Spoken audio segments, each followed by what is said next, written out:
Bismillahirrahmanirrahim. Assalamualaikum warahmatullahi wabarakatuh. Segala puji bagi Allah, Tuhan semesta alam, yang maha pengasih lagi maha penyayang.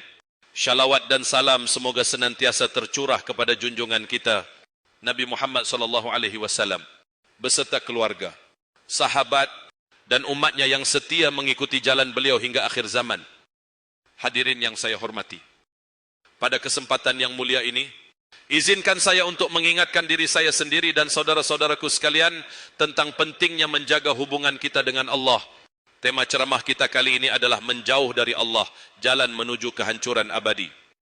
Saudaraku, Allah Subhanahu wa taala menciptakan kita dengan tujuan yang mulia, yaitu untuk beribadah kepadanya. Dalam surat Az-Zariyat ayat 56, Allah berfirman, "Dan aku tidak menciptakan jin dan manusia melainkan agar mereka mengabdi kepadaku." Ini adalah tujuan hidup kita yang sebenarnya, untuk senantiasa dekat dengan Allah, mengikuti petunjuknya, dan menjalankan perintahnya. Namun, apabila kita menjauh darinya, kita mulai merasakan kerugian yang sangat besar.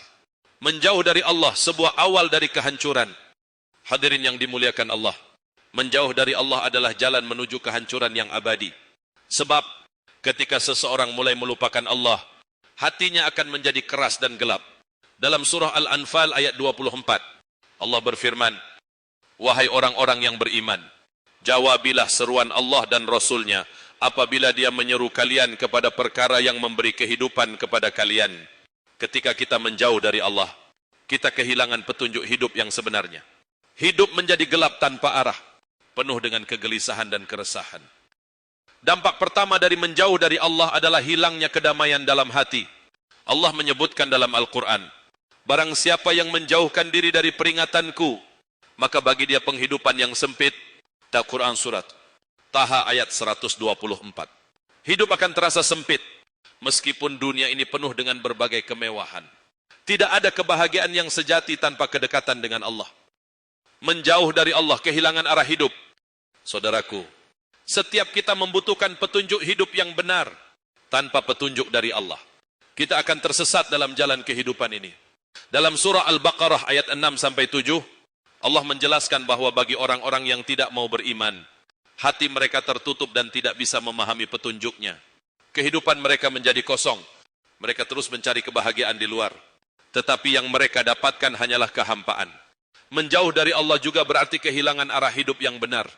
Tanpa agama, tanpa iman, dan tanpa kedekatan dengan Allah, seseorang akan terjerumus dalam dosa dan maksiat.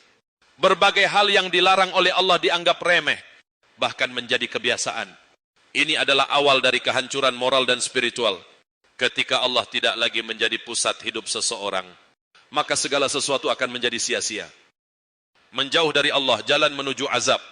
Saudaraku, kita semua tahu bahwa kehidupan dunia ini hanya sementara, tidak ada yang abadi, kecuali amal perbuatan kita.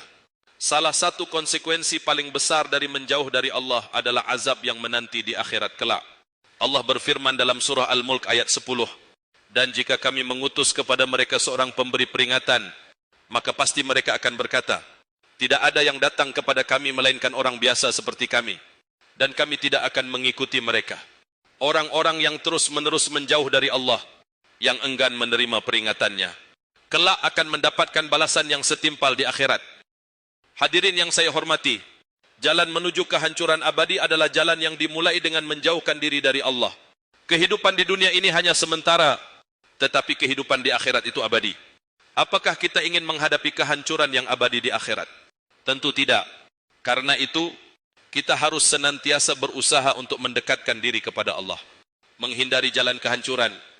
Bagaimana kita bisa menghindari jalan menuju kehancuran ini? Kuncinya adalah kembali kepada Allah. Bertobatlah setiap kali kita merasa hati kita jauh darinya. Perbanyak ibadah, baca Al-Quran, jaga salat kita, dan senantiasa berzikir kepadanya. Jadikan Allah sebagai pusat hidup kita, dan segala urusan kita akan terarah. Allah berfirman dalam surah Ar-Ra'd ayat 28, "Ingatlah, hanya dengan mengingat Allah hati menjadi tentram. Hanya dengan dekat kepada Allah, hati kita akan tenang. Ketika hati kita tenang, hidup kita akan penuh dengan keberkahan dan petunjuknya." Hadirin yang dimuliakan Allah, marilah kita semua menjaga hubungan kita dengan Allah. Jangan biarkan diri kita terjerumus dalam kehancuran yang abadi dengan menjauh darinya. Semoga kita semua diberi kekuatan untuk tetap berada di jalannya dan selalu berusaha mendekatkan diri kepadanya hingga akhirnya kita mendapatkan kebahagiaan dunia dan akhirat. Jangan lupa selalu like, komen dan subscribe video ini. Semoga Allah senantiasa membimbing kita ke jalan yang benar. Amin. Wassalamualaikum warahmatullahi wabarakatuh.